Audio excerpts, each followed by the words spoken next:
ശിവപുരാണത്തിലെ വായവീയ സംഹിത. ശരീരം ഇല്ലാതിരുന്നാലും കാലത്തിൻ്റെ അതിര് ഇല്ലാതിരുന്നാലും ഒരേ ആത്മാവിൻ്റെ ഒരേ ശബ്ദം കാലങ്ങളിലൂടെ മുഴങ്ങിക്കേട്ടിരിക്കുന്നു. അതാണ് ശിവം. ശിവൻ നൃത്തം കൊണ്ട് ലോകം സൃഷ്ടിക്കുന്നു, തപസ് കൊണ്ട് അതിനെ സംരക്ഷിക്കുന്നു, താപം കൊണ്ട് അതിനെ ഇല്ലാതാക്കുന്നു. ഇക്കാലത്ത് ഭക്തിയും ജ്ഞാനവും ഒരുമിച്ചേ ഉള്ളൂ എന്ന് വെളിപ്പെടുത്തുന്ന ഒറ്റ പുരാണമാണ് ശിവപുരാണം. അതിനകത്തെ ഏറ്റവും ആഴമുള്ള ദർശനപരവും തന്ത്രപരവുമായ ഭാഗമാണ് വായവീയ സംഹിത. എല്ലാവർക്കും നമസ്കാരം. ഗോകുലമാലയിലേക്ക് സ്വാഗതം. സബ്സ്ക്രൈബ് ചെയ്യുവാനും ഷെയർ ചെയ്യുവാനും ലൈക്ക് ചെയ്യുവാനും മറന്നു പോകരുതേ. ഈ സംഹിതയുടെ ഘടന എന്ന് പറയുന്നത് ആദ്യ ഭാഗം, പിന്നെ എട്ടാമത്തെ ഭാഗം, അതായത് പൂർവ്വഖണ്ഡവും ഉത്തരഖണ്ഡവും. ശിവൻ വായുദേവനോട് ഈ ഉപദേശങ്ങൾ നടത്തുന്നത് കൊണ്ടാണ് ഇതിന് വായവീയ സംഹിത എന്ന പേര് ലഭിച്ചത്. പൂർവ്വഖണ്ഡത്തിൽ പ്രപഞ്ച സൃഷ്ടിയുടെ വ്യാഖ്യാനം, ദേവതാരൂപങ്ങളുടെ അവതാരങ്ങൾ, ശിവന്റെ കോസ്മിക് ഓർഡറിലുള്ള സ്ഥാനം, ഭക്തിയുടെ അല്ലെങ്കിൽ നീതിയുടെ കർമ്മപരമായ ആചാരങ്ങളുടെ പ്രാധാന്യം, ഓം നമഃശിവായ എന്ന പഞ്ചാക്ഷര മന്ത്രത്തിൻ്റെ ആത്മീയ ഗൗരവം ഇങ്ങനെ പോകുന്നു. ഉത്തരഖണ്ഡത്തിലാകട്ടെ ആത്മാവ്, മോക്ഷം, ശൈവതത്വത്തിൻ്റെ ആഴത്തിലുള്ള ദാർശനിക വിശദീകരണം, ശിവന്റെ അനേകം രൂപങ്ങൾ, അതായത് ശാന്തം, രുദ്രം, ധ്യാനം, യോഗം, തപസ് എന്നിവയിലൂടെ മോക്ഷ ലാഭത്തിനുള്ള മാർഗനിർദ്ദേശങ്ങൾ, ശിവക്ഷേത്ര നിർമ്മാണം, ദൈനംദിന പൂജ, അനുഷ്ഠാനങ്ങൾ, ഉത്സവം എന്നിങ്ങനെ പോകുന്നു. ശിവന്റെ ഉന്നത സ്ഥാനം, ശിവനെ പരമദേവതയായാണ് ഇവിടെ ചിത്രീകരിച്ചിരിക്കുന്നത്. അദ്ദേഹത്തിൻ്റെ ആരാധനയിലൂടെയാണ് മോക്ഷം അല്ലെങ്കിൽ പരമശാന്തി നേടുന്നത്. ആൾക്കാർക്കും ലോകത്തിനും അതീതമായ ശിവതത്വം, അനന്തവും അദ്വൈതവുമായിട്ടുള്ളത്. ശൈവ തത്വചിന്തകളുടെ പൂർണ്ണരൂപം ഈ സംഹിതയിൽ ലഭ്യമാണ്. ഒരു ഭക്തനും തപസ്വിയുമായ യാത്രക്കാരൻ ആത്മവിശുദ്ധിയിലേക്കുള്ള വഴി കണ്ടെത്തുന്നതിനുള്ള താന്ത്രിക, ദാർശനിക, ആചാരപരമായ ഒരു പാഠപുസ്തകം തന്നെയാണിത്. ശിവനും വായുവും തമ്മിലുള്ള സംവാദ രൂപത്തിൽ ജ്ഞാനം പുറത്തുവരുന്നു. ഇതിന് കഥാപരമായ ആകർഷണവും തത്വപരമായ ആഴവുമുണ്ട്. വായവീയ സംഹിതയിലെ ആദ്യത്തെ അധ്യായം പവനശാസ്ത്രത്തിൻ്റെ ഉദ്ഭവമാണ്. നൈമിഷാരണ്യത്തിൽ ശൗനകർ, ഭരദ്വജൻ, വസിഷ്ഠൻ, അത്രി, വിശ്വാമിത്രൻ തുടങ്ങിയ മഹർഷിമാർ ഒരുമിച്ചിരുന്ന് മഹായാഗസമിതി രൂപപ്പെടുത്തുന്ന സമയത്ത് വായുദേവൻ അവിടെ കടന്നുവരുന്നു. ആകാശമാർഗത്തിലൂടെ എത്തുന്ന വായുദേവൻ മഹർഷിമാരോട് പ്രസ്താവിക്കുന്നു: ശിവൻ എന്ന സർവജ്ഞനിൽ നിന്ന് ഞാൻ നേരിട്ട് കേട്ട ജ്ഞാനമാണ് ഞാൻ നിങ്ങളോട് പങ്കുവയ്ക്കാൻ പോകുന്നത്. അതാണ് പവനശാസ്ത്രം, ശുദ്ധവും പരമാർത്ഥപരവുമായ തത്വജ്ഞാനശാസ്ത്രം.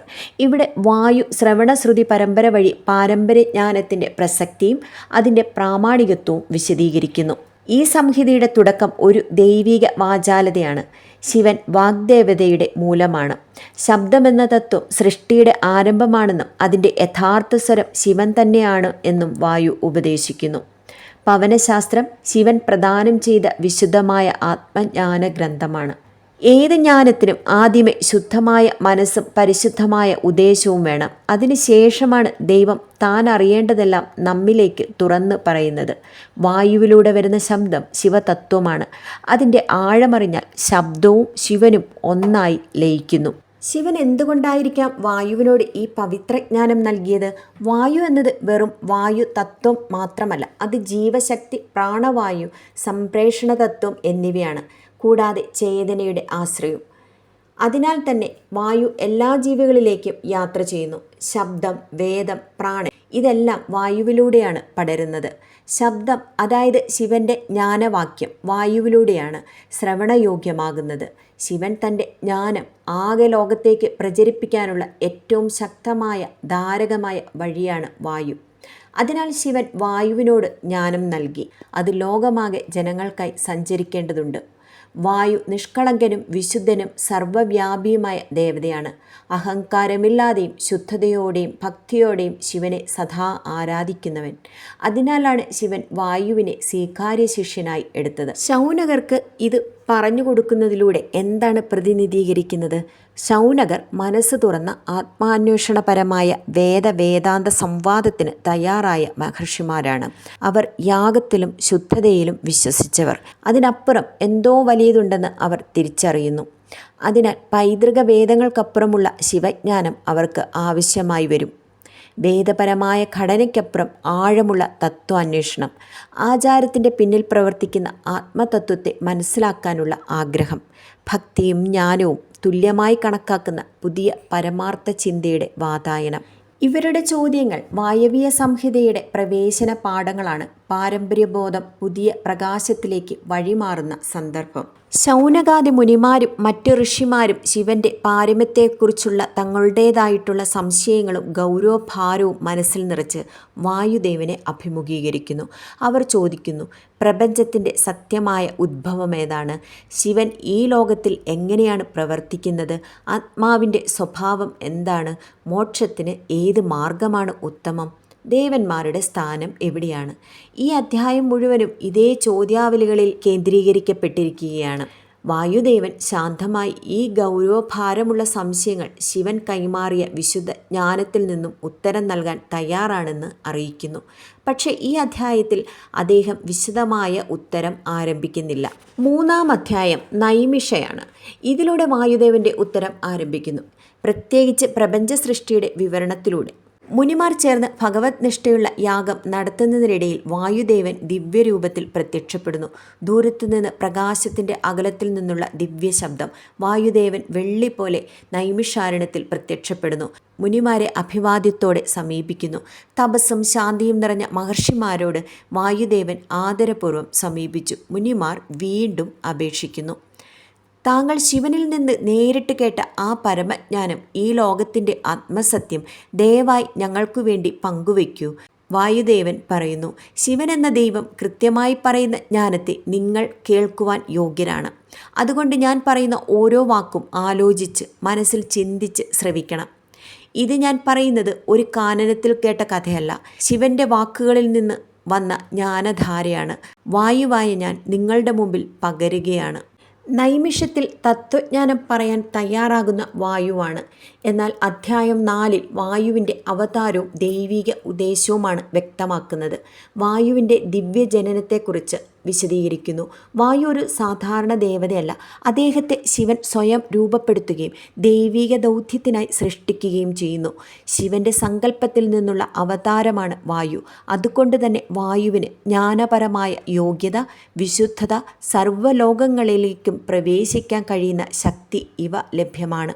ശിവൻ്റെ ദൗത്യം വായുവിനെ ഏൽപ്പിക്കുന്നതാണ്. പിന്നീട് വരുന്ന ഭാഗം ശിവൻ വായുവിനോട് പറയുന്നു, എൻ്റെ മുഖത്തു നിന്നും ഉരുത്തിരിഞ്ഞ ശുദ്ധജ്ഞാനം നീ ശുദ്ധ മനസ്സോടെ ലോകത്തിന് പകരണം. പ്രപഞ്ചമെന്ന അജ്ഞാനത്തിലെ ഇരുട്ട് നീക്കാൻ നീ ഒരു ദീപമായി ജീവിക്കണം. ഈ ദൗത്യം 3 വിധത്തിൽ വ്യക്തമാണ്: തത്വബോധനം, ഭക്തി, ദീപ്തി, ആചാരവിധികൾ. തത്വബോധനം കൊണ്ടുദ്ദേശിക്കുന്നത് ശിവതത്വം, ആത്മാവ്, സൃഷ്ടി, മോക്ഷം എന്നിവയുടെ വാസ്തവമാണ്. ഭക്തി ദീപ്തി എന്നതുകൊണ്ടുദ്ദേശിക്കുന്നത് ശിവഭക്തിക്ക് യാഥാർത്ഥ്യവും ശക്തിയും നൽകുക എന്നതും. ആചാരവിധികൾ ലോകത്തിന് കൃത്യമായ ആചാരങ്ങൾ പഠിപ്പിക്കുക എന്നതും. ഈ വിവരണത്തിന് ശേഷം അധ്യായം 5-ലേക്കാണ് കടക്കുന്നത്. അതായത് ശൈവ സിദ്ധാന്തത്തിൻ്റെ മൂലതത്വങ്ങൾ. ശൈവമതത്തിൻ്റെ തത്വശാസ്ത്രപരമായ അടിസ്ഥാനം, അതായത് ദൈവം, ആത്മാവ്, ബന്ധനം, മോക്ഷം, മാർഗം എന്നിവയുടെ ആദ്യഘട്ടത്തെക്കുറിച്ചാണ് സംസാരിക്കുന്നത്. ഇത് ശൈവദർശനത്തിൻ്റെ അക്ഷരപാഠം പോലെ കണക്കാക്കപ്പെടുന്നു. ശിവൻ ആരാണ്? ശിവൻ പരബ്രഹ്മമാണ്. ആദിയുമില്ല അന്തവുമില്ലാത്ത രൂപരഹിതനും ആകാരവും ഉള്ളതായ സാക്ഷാൽ പരമേശ്വരൻ. ശിവം ശാന്തം, ശിവം സത്യം. ശിവൻ സത്യം തന്നെയാണ്. ആ സത്യത്തെ അതിശുദ്ധമാക്കുന്ന ശാന്ത സ്വഭാവവും. സൃഷ്ടിയുടെ പിറവി എങ്ങനെയാണ്? ശിവൻ്റെ ഇച്ഛാനുസൃതമായി ശക്തിയുടെ സഹകാര്യത്തോടെ സൃഷ്ടി, നിലനിൽപ്പ്, ലയം തുടങ്ങുന്നു. ഈ ശക്തിയാണ് പരാശക്തി അല്ലെങ്കിൽ ഉമാദേവി. ദേവിയാണ് ശിവൻ്റെ സൃഷ്ടി ശക്തി. ജീവാത്മാവിൻ്റെ സ്ഥാനം എവിടെയാണ്? ഓരോ ജീവനും ശിവൻ്റെ അംശം തന്നെയാണ്. പക്ഷേ അജ്ഞാനത്തിൽ അല്ലെങ്കിൽ മായയിൽ അകപ്പെട്ടുകൊണ്ടിരിക്കുന്നു.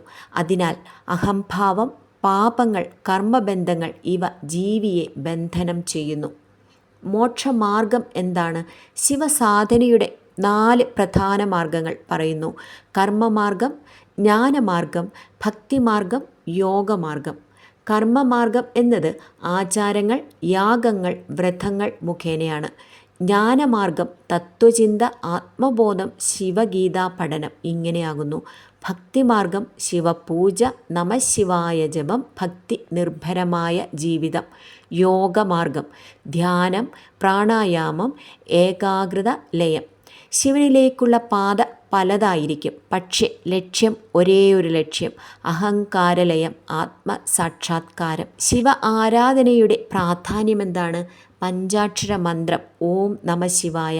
ഈ മന്ത്രം ഉച്ചരിക്കുന്നത് തന്നെ പാപപരിഹാരത്തിനും ആത്മശുദ്ധിക്കും വഴിയൊരുക്കുന്നു. ശിവലിംഗം സൃഷ്ടിയും ലയവും ഒന്നിക്കുന്ന ദിവ്യരൂപം, ശിവന്റെ സാക്ഷാത് സാന്നിധ്യം. അധ്യായം 6 ശൈവ സിദ്ധാന്തത്തിൻ്റെ 2ാം ഭാഗമായാണ് വിവരിക്കുന്നത്. ശിവദേവൻ്റെ തീവ്രവും വൈവിധ്യമാർന്ന രൂപങ്ങൾ, ശിവൻ്റെ സവിശേഷതകളെയും വിവിധ രൂപങ്ങളെയും വിശദീകരിക്കുന്നു. ശാന്ത സ്വഭാവം മുതൽ രൗദ്ര സ്വഭാവം വരെയുള്ള പരിമിതരഹിതമായ രൂപങ്ങൾ, രുദ്രന്മാരുടെ അവതാരങ്ങളും അവയുടെ കോസ്മിക് പ്രാധാന്യവും. ശിവപൂജയുടെ ആധുനിക മാർഗങ്ങളാണ് പിന്നീട് വ്യത്യസ്ത ആചാരങ്ങളും മന്ത്രങ്ങളും ഉപദേശങ്ങളും. പഞ്ചാക്ഷര മന്ത്രം ഓം നമ ശിവായ ഇവയുടെ മഹത്വവും പ്രയോഗവും, ശിവലിംഗ ആരാധനയുടെ തത്വങ്ങളും അവയുടെ ആത്മീയ പ്രാധാന്യവും വിശദീകരിക്കുന്നു. ശിവതത്വത്തിൻ്റെ ദർശനവും അനുഭവവുമാണ് പിന്നെ പറയുന്നത്. അതായത് ആത്മാവും ദൈവവും ഒന്നാണെന്ന സിദ്ധാന്തം, അദ്വൈത സിദ്ധാന്തം. ഭക്തി മാത്രമല്ല, ജ്ഞാനവും യോഗവും ശിവനിലേക്കുള്ള പാതയാണെന്ന് പ്രതിപാദിക്കുന്നു. ജീവിതത്തിൽ ശിവദർശനം സാക്ഷാത്കരിക്കുന്ന രീതി, ആത്മീയ ശുദ്ധിയും ശിവാനുഭൂതി എന്നിവയെക്കുറിച്ചും വിവരിക്കുന്നു. അഹങ്കാരലയം, മായാഗ്രഹണ മോചനം, ശിവാനുഭൂതിയുടെ ഘട്ടങ്ങൾ, അതായത് ദർശനം, അനുഭവം, ലയം. ശിവാനുഭൂതിയുടെ പാരമ്പര്യമെന്തെന്നാൽ ശിവനെ സമീപിക്കുന്നവരാണ് ശിഷ്യപരമ്പര, ശിവൻ്റെ ശിഷ്യപരമ്പര. അനുഭൂതി പങ്കുവെക്കലിൻ്റെ പ്രാധാന്യം ഗുരുവും ശിഷ്യനും തമ്മിലുള്ള ബന്ധമാണ്. ശിവാനുഭൂതി ആസ്വദിക്കാൻ ശ്രമിക്കുക. അത് ലോകത്തിലേക്കുള്ള നിങ്ങളുടെ ദർശനത്തെയും ജീവിതത്തെയും മാറ്റിമറിക്കും. അധ്യായം 7 കാലത്തിൻ്റെ മഹത്വത്തെക്കുറിച്ചാണ് പറയുന്നത്. ശിവതത്വത്തിലെ സുപ്രധാന ഘടകം. കാലം സ്വഭാവത്തിൽ അണിയറയും സർവ്വവ്യാപകവുമായ ശക്തിയാണ്. ശിവൻ്റെ അവിഭാജ്യമായ ഭാഗം കൂടിയാണ് കാലം. സൃഷ്ടി, നിലനിൽപ്പ്, ലയം, ഈ എല്ലാ പ്രക്രിയകളും സമയത്തിന് അധീനതയിലാണ്. കാലം അനന്തവും അനശ്വരവുമാണ്. അതിനെ തടയാനോ നിഷേധിക്കാനോ മനുഷ്യർക്ക് കഴിയില്ല. ഓരോ ജീവൻ്റെ ജീവചരിത്രവും പ്രപഞ്ചത്തിൻ്റെ പടവുകളും കാലം നിയന്ത്രിക്കുന്നു. കാലത്തെപ്പറ്റിയുള്ള അവഗാഹമാണ് മോക്ഷത്തിനുള്ള പ്രധാന ഘടകവും. ശിവനെ കാലനാശകൻ എന്നും വിളിക്കാം. കാരണം അവൻ കാലത്തെ മറികടക്കുകയും അതിൻ്റെ ബന്ധനം മുറിക്കുകയും ചെയ്യുന്ന ദൈവമാണ്. കാലത്തെ മനസ്സിലാക്കാനുള്ള മാർഗങ്ങൾ എന്തെന്നാൽ ധ്യാനം, യോഗം, ബോധവൽക്കരണം എന്നിവ മുഖാന്തരമാണ് കാലത്തെ അതിജീവിക്കാനുള്ള വഴികൾ. കാലത്തെ അറിയുക എന്നത് ആത്മാന്വേഷണത്തിൻ്റെ ആദ്യപടിയാണ്. കാലം സത്യമാണ്. അതിനെ അറിയുന്നവൻ തന്നെ മോക്ഷത്തെ തേടുന്നുവെന്ന് ശിവപുരാണം പറയുന്നു. 8ാം അധ്യായത്തിൽ ത്രിമൂർത്തികളുടെ ആയുസ്സിനെക്കുറിച്ചാണ് പറയുന്നത്. ത്രിമൂർത്തികളെന്നാൽ ബ്രഹ്മ, വിഷ്ണു, ശിവൻ. ഈ അധ്യായത്തിൽ പ്രധാനമായും വിവരിക്കുന്നത് സൃഷ്ടാവായ ബ്രഹ്മാവിൻ്റെ കാലപരിധി, സ്ഥിതി നിർവഹിക്കുന്ന വിഷ്ണുവിൻ്റെ ജീവിത വ്യാപ്തി, ലയം സാധിപ്പിക്കുന്ന ശിവൻ്റെ അതിജീവന ശക്തിയും അദ്ദേഹത്തിൻ്റെ നിലയില്ലായ്മയുമാണ്. ബ്രഹ്മാവിൻ്റെ ആയുസ്, ബ്രഹ്മാവിൻ്റെ ഒരു ദിവസം ചതുർയുഗങ്ങൾക്കുള്ള ഒരു മഹായുഗമാണ്. ഒരു ബ്രഹ്മദിവസം 1000 മഹായുഗങ്ങൾ, അതായത് 4.32 ബില്യൺ വർഷം ഏകദേശം വരും.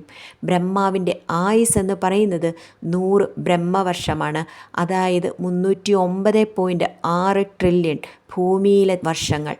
വിഷ്ണുവിൻ്റെ ആയുസ് ബ്രഹ്മാവിനും മുകളിൽ വിഷ്ണു നിലകൊള്ളുന്നു.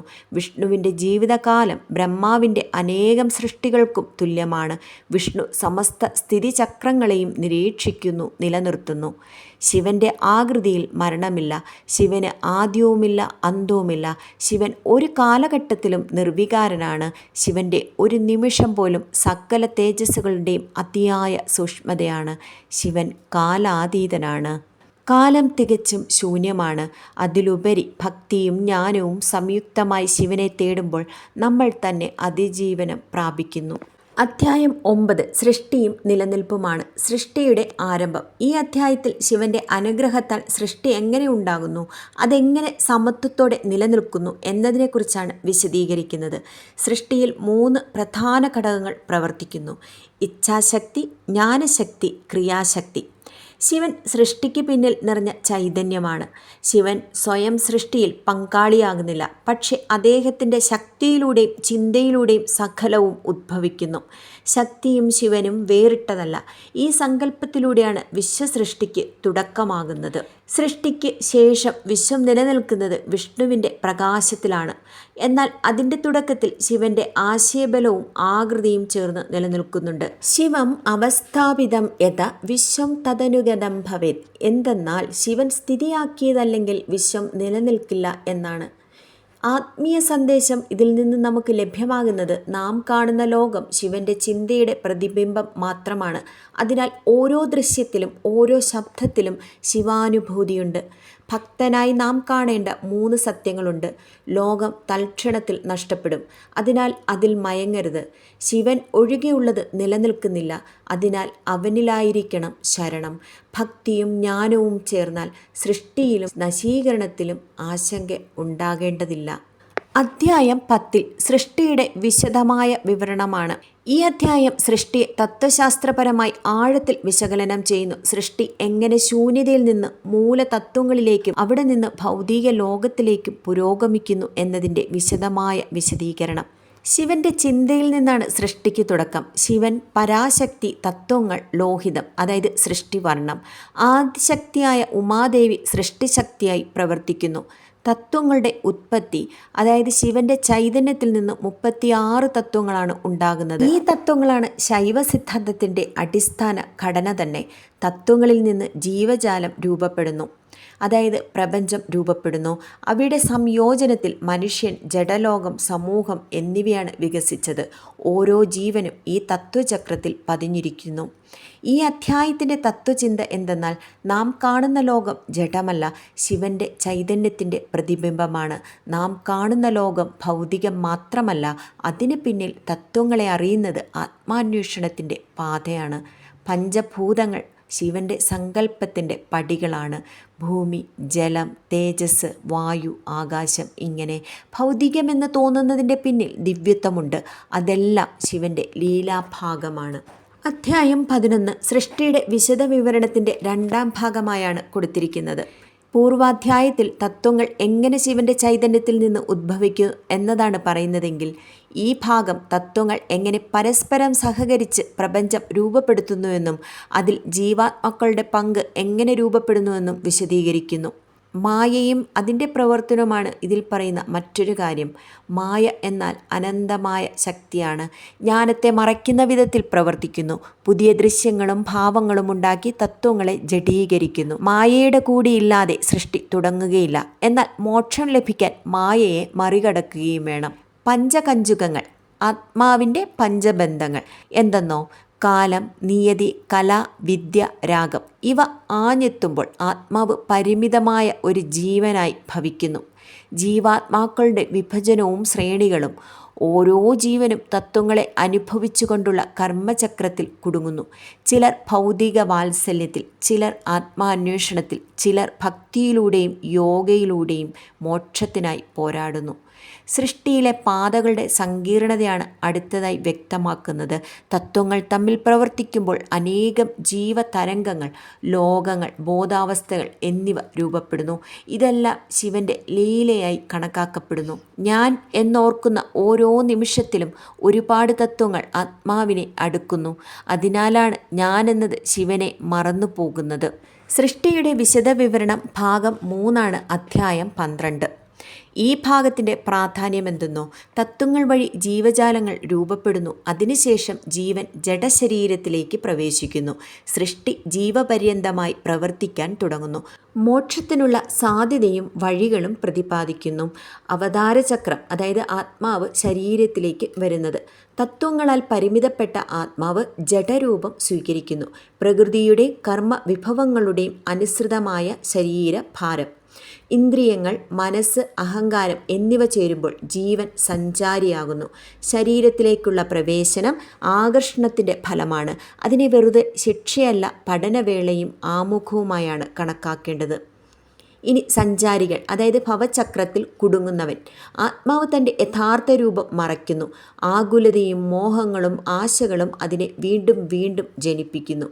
വിശ്വത്തിലെ വിവിധ ലോകങ്ങളെക്കുറിച്ച് വിശദമാക്കുന്നുണ്ട്. ഇതിൽ ഓരോ ജീവിക്കും പാപപുണ്യം അനുസരിച്ചുള്ള ലോകമാനങ്ങൾ, സ്വർഗം, ഭൂമി, പാതാളം തുടങ്ങിയവ ഇവ തത്വാനുസൃതമായ ബോധാവസ്ഥകൾ തന്നെയാണ്. മോക്ഷത്തിലേക്കുള്ള ഉയർച്ചയെന്ന് പറയുന്നത് ജ്ഞാനമാർഗം, ഭക്തിമാർഗം, യോഗമാർഗം, തപസ്സെന്ന മാർഗം. തത്വങ്ങൾ നമ്മെ തടയും, എന്നാൽ അതേ തത്വങ്ങൾക്കുള്ളിൽ തന്നെ മോക്ഷപാതയും അടങ്ങിയിരിക്കുന്നു. ആത്മാവ് ജഡത്തിൽ കുടുങ്ങുമ്പോഴും അതിൻ്റെ ഉള്ളിലുണ്ടാകുന്ന ദൈവീക ഉണർവാണ് ശിവാനുഭവം. അധ്യായം 13 ബ്രഹ്മാവിൻ്റെയും വിഷ്ണുവിൻ്റെയും സൃഷ്ടിയാണ്. ഈ അധ്യായത്തിൽ സൃഷ്ടിയുടെ തുടക്കത്തിൽ ശിവന്റെ ചൈതന്യത്തിൽ നിന്ന് ബ്രഹ്മാവിനെയും വിഷ്ണുവിനെയും എങ്ങനെ ഉദ്ഭവിപ്പിക്കുന്നു എന്നതിനെക്കുറിച്ച് വിശദമായി പ്രതിപാദിക്കുന്നു. ആദ്യം ഉദ്ഭവിച്ചത് വിഷ്ണുവാണ്. ശാന്ത സ്വഭാവത്തോടും വിശാലതയോടും കൂടിയ ആ ആകാശതത്വത്തിൽ ശിവൻ തൻ്റെ ചൈതന്യത്തിൽ നിന്ന് മഹാവിഷ്ണുവിനെ സൃഷ്ടിച്ചു. വിഷ്ണു സ്ഥിതികർത്താവായി നിയമിക്കപ്പെട്ടു, ലോകം നിലനിർത്തുന്ന ശക്തി. വിഷ്ണു ശിവന്റെ നിലനിൽപ്പിൻ്റെ ചൈതന്യ രൂപമാണ്. ശേഷം ഉദ്ഭവിച്ചത് ബ്രഹ്മ. ശിവൻ സൃഷ്ടിക്കായുള്ള മനസ്സിലുള്ള തീവ്രതയിൽ നിന്ന് ബ്രഹ്മാവിനെ തൻ്റെ കൺഭാഗത്തിൽ നിന്നാണ് ഉദ്ഭവിപ്പിച്ചത്. ബ്രഹ്മ സൃഷ്ടികർത്താവായി നിയമിക്കപ്പെട്ടു. എല്ലാ ജീവരാശികളുടെയും നിർമ്മാണം അദ്ദേഹത്തിൻ്റെ ബാധ്യതയായി. ബ്രഹ്മ ശിവന്റെ സൃഷ്ടിശക്തിയുടെ പ്രതിനിധിയാണ്. ഇരുവരുടെയും അതിതീരങ്ങളിൽ ശിവൻ തന്നെയാണ് ഉള്ളത്.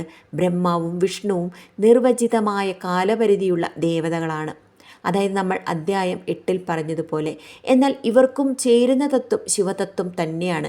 ശിവൻ തന്നെ അവരിൽ ദേഹമണിയാതെ അവരിൽ പ്രചോദനമായി നിലകൊള്ളുന്നു. വിഷ്ണുവിലും ബ്രഹ്മാവിലും ശിവൻ തന്നെ ദിവ്യബോധമായി ഇരിക്കുന്നു. രൂപം മാറിയാലും തത്വം ഒന്നേ ഒന്നാണ്. അധ്യായം 14 രുദ്രന്മാരുടെ അവതാരങ്ങളാണ്. അവതാര സങ്കല്പവും ശാന്തതയും രൗദ്രതയും ഒരുമിച്ചുള്ളതാണ്. ശിവൻ താനായുള്ള മൂലതത്വം മാറ്റമില്ലാത്തതും അനന്തവുമാണ്. എന്നാൽ ലോകത്തിൻ്റെ നിലനിൽപ്പിനും സംരക്ഷണത്തിനും ആവശ്യമായ പ്രഭാവങ്ങൾ അഥവാ അവതാരങ്ങൾ അതിൽ നിന്ന് പുറപ്പെടുന്നു. രുദ്രന്മാർ ശിവന്റെ ഉഗ്രചൈതന്യത്തിൻ്റെ പ്രതിനിധികളാണ്. രുദ്രന്മാർ ശിവന്റെ രൗദ്രരൂപങ്ങളാണ്. ഇവർ ലോകത്തിലെ അധർമ്മത്തെയും അസുരശക്തികളെയും നശിപ്പിക്കാനാണ് ഉണ്ടായത്. ഇവർക്ക് ഓരോരുത്തർക്കും വ്യത്യസ്ത ദൗത്യങ്ങളുണ്ട്. എത്ര രുദ്രന്മാരുണ്ട്? പല പാരമ്പര്യങ്ങളിലും 11 രുദ്രന്മാരെയാണ് പ്രധാനമായി കണ്ടുവരുന്നത്. അതായത് കപാലി, ഭീമ, വിരൂപാക്ഷൻ, ത്രിപുരാന്തക, ഏശാന, യശാന, പിനാകി, അജപാത, അഹിർബ്രഹ്മ, ചണ്ഡ, ഭയാനക, മഹാദേവ. ഇവരെല്ലാം ശിവതത്വത്തിൻ്റെ വിഭിന്ന പ്രവർത്തന ശേഷികൾ മാത്രമാണ്. രുദ്രന്മാരുടെ പ്രവർത്തനമെന്തെന്നാൽ അശുദ്ധതയെ നീക്കുക, അജ്ഞതയെ ദഹിപ്പിക്കുക, ഭയങ്ങളെ ഇല്ലാതാക്കുക, കാലചക്രത്തെ നിയന്ത്രിക്കുക, ഭക്തനിൽ ബോധം സൃഷ്ടിക്കുക. അധർമ്മം ശക്തിയോടെ നിലകൊള്ളുമ്പോൾ ധർമ്മശാന്തത മാത്രം മതി. എന്നാൽ പ്രഭാവം നൽകേണ്ടപ്പോൾ ശിവൻ രുദ്രനാവുകയാണ് ചെയ്യുന്നത്. ഇതിൻ്റെ ആത്മീയ സന്ദേശം എന്തെന്നാൽ രൗദ്രം ദോഷമല്ല, അത് ധർമ്മം സംരക്ഷിക്കാൻ വന്ന ദിവ്യതയാണ്. ശിവൻ ഒറ്റയ്ക്ക് നിരവധി രൂപങ്ങളിൽ പ്രപഞ്ചത്തെ സംരക്ഷിക്കുന്നു. അധ്യായം 15 ശിവനും ശിവയെയും അഭിമുഖീകരിക്കുന്ന പ്രാർത്ഥന ഗാനമാണ്. മുമ്പ് കണ്ടത് സൃഷ്ടിയുടെയും തത്വചിന്തകളുടെയും ദാർശനിക ഗൗരവമായിരുന്നു. ഇവിടെ ആദ്യമായി ശിവനും ശിവയുമായുള്ള ഭക്തി കവിതയുടെ രൂപത്തിൽ ഹൃദയത്തിൽ നിന്ന് പൊട്ടിപ്പുറപ്പെട്ട പ്രാർത്ഥനയാണ് ഉൾക്കൊള്ളുന്നത്. ഈ ഗാനം വായുവിൻ്റെ വചനം കൂടിയാണ്. ശിവനോടും ശിവയോടുമുള്ള അദ്ദേഹത്തിൻ്റെ അടങ്ങാത്ത ഭക്തി. പ്രാർത്ഥനയിലെ പ്രധാന ആശയങ്ങൾ എന്തെന്നാൽ ബ്രഹ്മാവിനെയും വിഷ്ണുവിനെയും സൃഷ്ടിച്ച അതിമനുഷ്യ ശക്തിയായി നാമരൂപങ്ങൾക്കും അപ്പുറം നിലകൊള്ളുന്ന വാസ്തവത്വമായി ചിത്രീകരിക്കുന്നു. ശിവ അതായത് പാർവതി അതിസൗന്ദര്യവും ദയയും കൂടിയ ശക്തി, ആശ്രയിക്കാൻ കഴിയുന്ന മാതാവായി ജഡശക്തിയെയും ആത്മശക്തിയെയും ഒരുപോലെ പ്രതിനിധീകരിക്കുന്നു. ഇരുവരുടെയും ഏകത്വം, അർദ്ധനാരീശ്വരതത്വം. ദൈവമേ ഞങ്ങളിലേക്കും വരിക, ഞങ്ങളുടെ ഉള്ളിലേക്കും താങ്കളുടെ വെളിച്ചം പകരുക. ശിവന്റെ നൈർമല്യത്തെ ശിവായുടെ സൗന്ദര്യ ഭാവന അവരുടേതായ ദയയെയും പരിശുദ്ധിയെയും ലാളിത്യപൂർവ്വം വാചാലമാക്കുന്നു. താളങ്ങളില്ലാതെ താളമേകുന്നവനെ, രൂപമില്ലാതെ ഭക്തഹൃദയത്തിൽ പ്രത്യക്ഷനാകുന്നവളെ, ഞങ്ങളുടെ ഈ അടിയന്തര വിളി കേൾക്കണമേ. പ്രാർത്ഥനയിൽ വായു പറയുന്നത് പോലെ ശിവനെ അനുഭവിക്കുക. വായനയിലൂടെയല്ല, പൂർണ്ണ സമർപ്പണത്തിലൂടെ. ഈ ഗാനം ഭക്തനെ ജ്ഞാനത്തിൻ്റെയും ഭക്തിയുടെയും സമ്മിശ്രമായ അവസ്ഥയിലേക്കാണ് എത്തിക്കുന്നത്. ശിവനെയും ശിവയെയും വ്യത്യസ്തരായി കാണരുത്, അവർ ഒരുമിച്ചാണ്. ബോധവും പ്രപഞ്ചവും ചേർന്ന അതിബന്ധം. ഇത് തന്നെയാണ് ശിവതത്വം. ദേവിയുടെയും മഹാശക്തിയുടെയും അവതാരത്തെപ്പറ്റിയുള്ള തത്വചിന്തകളിലേക്കാണ് ഇനി പ്രവേശനം. അതായത് അധ്യായം 16. ഈ ഭാഗം വിശ്വത്തിൻ്റെ സൃഷ്ടിയിൽ ശക്തിയുടെ അനന്ത സാന്നിധ്യത്തെ വിശദീകരിക്കുന്നു. ഈ അധ്യായത്തിൽ കാണുന്ന പ്രധാന ആശയങ്ങൾ ചുരുക്കത്തിലൊന്ന് പറയാം. ശിവനും ശക്തിയും. അഭിന്ന ഭാവം. ശിവൻ പരബ്രഹ്മ സ്വരൂപനാണ്. എന്നാൽ അതിനൊപ്പം ശക്തിയില്ലാതെ അദ്ദേഹം നിരാകാരനാണ്. ശക്തിയില്ലാതെ സൃഷ്ടിയും നിലനിൽപ്പും ഇല്ല. അവതാരത്തിനുള്ള ആവശ്യമെന്തെന്നാൽ ലോകത്തിന് ആവശ്യമുള്ള പ്രവർത്തനങ്ങൾക്കായി പരമശിവൻ തൻ്റെ ശക്തിയെ അവതരിപ്പിക്കുന്നു. ഇവർ എല്ലാ ദേവതകളുടെയും അതിമാന്യമായ ശക്തി സ്വരൂപമാണ്. ശക്തിയുടെ ഭാവങ്ങൾ അനേക രൂപങ്ങളിലായി പ്രതിപാദിക്കുന്നു. ദുർമതനാശിനിയായ കാളി മുതൽ ലളിതാരൂപത്തിലുള്ള അനുഗ്രഹകാരിണിയായ ദേവി വരെ. ഈ അധ്യായം ശക്തിയെ വെറും ദേവതയായല്ല കാണുന്നത്, സകല സൃഷ്ടിയുടെയും ഉള്ളറിയാനും അതിൻ്റെ അന്തസത്തായും കാണുന്നു. ഭൗതികവും ആത്മീയവുമായ ഉൽപ്പത്തിക്കും അധിഷ്ഠാനമായി ശക്തിയെയാണ് അവതരിപ്പിക്കുന്നത്. സാധാരണ ദേവതാഭിനിവേശത്തിന് അപ്പുറം പോകുന്ന ഒരു അനുഭവമാണിവിടെ. ദേവി എന്നത് വെറും രൂപമല്ല, അത് തത്വമാണ്. അതൊരു ശാശ്വത സത്യമാണ്. ശിവൻ സർവവിജ്ഞാനപരമായ ബ്രഹ്മമായാൽ ദേവി അതിൻ്റെ അനന്തപ്രവാഹമാണ്. ആ മഹാശക്തിയുടെ അവതാരത്തെക്കുറിച്ചാണ് വായവീയ സംഹിതയുടെ ഈ ഭാഗം. അധ്യായം 17 സൃഷ്ടിയുടെ കഥയാണ്. ഇതുവരെ ശക്തിയുടെ തത്വചിന്തയിലൂടെ ബ്രഹ്മാണ്ഡ സൃഷ്ടിയിലെ അടിസ്ഥാന ശക്തികളെക്കുറിച്ചാണ് പഠിച്ചത്. ഇനി ബ്രഹ്മാണ്ഡ സൃഷ്ടിയുടെ യഥാർത്ഥ രംഗത്തിലേക്ക്, അതായത് ലോകങ്ങളുടെ ദേവതകളുടെ ഭൗതിക തലത്തിലേക്കുള്ള വികാസത്തിലേക്കാണ് കഥയെത്തുന്നത്. ശക്തി തത്വം ഉൾക്കൊണ്ടതിൻ്റെ പശ്ചാത്തലത്തിൽ ഇപ്പോൾ നമുക്ക് ശ്രീ ശിവപുരാണത്തിലെ സൃഷ്ടി വിവരണത്തിലേക്ക്, ലോക സൃഷ്ടിയുടെ തുടക്കത്തിലേക്കും ദേവതകളുടെ പ്രത്യക്ഷതയിലേക്കും ഒരു ആഴത്തിലുള്ള കാഴ്ചയിലേക്ക് പോകാം. സൃഷ്ടിയുടെ തുടക്കം, അതായത് അസത്തും സത്തും. ആദിയിൽ ബ്രഹ്മം മാത്രമുണ്ടായിരുന്നു. അതിൽ നിന്നാണ് സത്യത്തിൻ്റെയും അസത്യത്തിൻ്റെയും തത്വങ്ങൾ നിലനിന്നത്. ഈ ബ്രഹ്മം സങ്കല്പിച്ചപ്പോൾ അതിൽ നിന്ന് സൃഷ്ടിയുടെ ആധാരമായ തത്വങ്ങൾ പുറപ്പെടുന്നു. അതായത് മഹാതത്വം മുതൽ അഹങ്കാരം വരെ. മഹാതത്വം എന്നതുകൊണ്ട് ഉദ്ദേശിക്കുന്നത് ബുദ്ധിയും അഹങ്കാരം അഹംബോധവുമാണ്. തന്മാത്രകൾ, പഞ്ചഭൂതങ്ങൾ തുടങ്ങിയ പ്രാകൃത ഘടകങ്ങൾ രൂപം കൊണ്ടതും വിശദമാക്കുന്നു. ഇവയിലൂടെയാണ് ഭൗതിക ജഗത്ത് പ്രത്യക്ഷമാകുന്നത്. ദേവതകളുടെ ഉൽപ്പത്തിയെക്കുറിച്ചും പറയുന്നു. ബ്രഹ്മാവ്, വിഷ്ണു, രുദ്രൻ തുടങ്ങിയ പ്രധാന ദേവതകളുടെ ഉദ്ഭവം ഈ ഘട്ടത്തിലാണ് പ്രതിപാദിക്കുന്നത്. ഇവരുടെ പ്രവർത്തന മണ്ഡലങ്ങൾ താന്ത്രികതയും തത്വചിന്തയും ചേർന്നതായാണ് പ്രതിപാദനം. ബ്രഹ്മാണ്ഡത്തിൻ്റെ ഘടന വിവരിക്കുന്നു. അതായത് ലോകങ്ങൾ, തേജസ്സുകൾ, അണ്ഡങ്ങളുടെയും തന്മാത്രകളുടെയും ഘടന ഇവ വിശദമാക്കുന്നു. പുരുഷനും പ്രകൃതിയും തമ്മിലുള്ള ബന്ധം ദർശനപരമായ നിലയിൽ വിശദീകരിക്കുന്നുണ്ട്. ഈ അധ്യായം തികച്ചും തത്വപരമാണ്. സൃഷ്ടിയെ വെറും ദൃശ്യമായ ജഗത്തായല്ല, ശക്തിയുടെയും ശിവന്റെയും സമന്വയമായ ഒരു ജ്ഞാനപ്രവാഹമായാണ് ഇതിൽ അവതരിപ്പിക്കുന്നത്. സൃഷ്ടി ഒരു സംഭവം മാത്രമല്ല, അതൊരു ദിവ്യനാടകമാണ്. അതിന് പിന്നിലുണ്ട് അനന്ത തത്വങ്ങൾ. അവയിലേക്ക് നമ്മൾ ഇറങ്ങിക്കൊണ്ടിരിക്കുകയാണ്, ദേവതകളുടെയും ഘടനകളുടെയും ഈ ശിവസങ്കല്പത്തിലേക്ക്. അധ്യായം 18 സതീദേവിയുടെ ശരീരം ഉപേക്ഷിച്ചത്. സതിയും ശിവനും തമ്മിലുള്ള ദൈവിക ബന്ധം വിശ്വത്തിന് ഒരു ആധാരമാകുന്നു. പക്ഷെ അഹങ്കാരത്തിൻ്റെയും ദേഷ്യത്തിൻ്റെയും തീപിടിച്ച ലോകത്തിൽ ദൈവികത സതിക്ക് താങ്ങാനാകാത്ത വേദനയായി മാറുകയാണ്. അതാണ് ഈ അധ്യായത്തിൽ പറയുന്നത്. സതീദേവിയുടെ പിതാവായ ദക്ഷൻ ശിവനെ നിരസിച്ചും അവഹേളിച്ചും ഒരു മഹായജ്ഞം നടത്തുന്നു. ശിവനെ ആ യജ്ഞത്തിലേക്ക് ക്ഷണിക്കപ്പെടുന്നില്ല. ആക്ഷേപകരമായ രീതിയിൽ അദ്ദേഹത്തെ അപമാനിക്കുകയും ചെയ്യുന്നു. ദക്ഷൻ്റെ ഈ നടപടിയിൽ ദുഃഖം കൊണ്ട് നിറഞ്ഞ സതി പിതാവിൻ്റെ യജ്ഞത്തിലേക്ക് പോകുന്നു. ശിവൻ്റെ നിർദ്ദേശത്തിനോട് വിരുദ്ധമായാണ് അങ്ങനെ ചെയ്യുന്നത്. അവിടെ പിതാവിൻ്റെ ശിവനോടുള്ള അസഹിഷ്ണുതയും അവഹേളനവും നേരിട്ട് കാണുന്നു. തൻ്റെ ഇഷ്ടദേവനായ ശിവൻ അപമാനിക്കപ്പെടുന്നത് കണ്ട സതി അതിൻ്റെ വേദന സഹിക്കാനാകാതെ അഗ്നിയിൽ കുതിച്ചു ചാടി ശരീരം ഉപേക്ഷിക്കുന്നു. ശാരീരികമായി അത് മരണമാകുമ്പോഴും അതൊരു ആത്മീയ പ്രതിശ്രുതിയുടെ പ്രകടനമായി വ്യാഖ്യാനിക്കപ്പെടുന്നു.